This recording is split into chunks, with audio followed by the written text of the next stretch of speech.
बताता हूँ कि कुरान खानी इस्लाम की इस्तिलाह ही नहीं है। तिलावत कुरान इस्तिलाह है।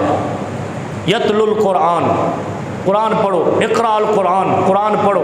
ये ख्वानी कहाँ से निकाला है? ये पहली बात है कि ख्वानी का अरबी लफ्ज़ ही नहीं है, ये फ़ारसी लफ्ज़ है। दूसरा, इसका मतलब ये है जो तरीक़ाकार राइज है और ये बर्रे सग़ीर में ही है। इस ख्वानी से मुराद क्या होती है कि आप देगे मंगाओ, हम बच्चे मंगाते हैं।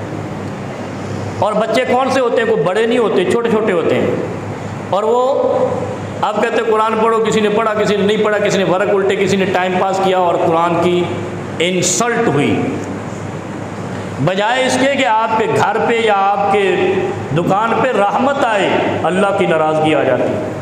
और यही अगर रोज़ाना की बुनियाद पे आप अपने घर में, दुकान में, जहाँ भी हैं आप पढ़ना चाहते हैं, सूरह बकरा का एक सफ़ा पढ़ें, अल्लाह आपके ऊपर निगरान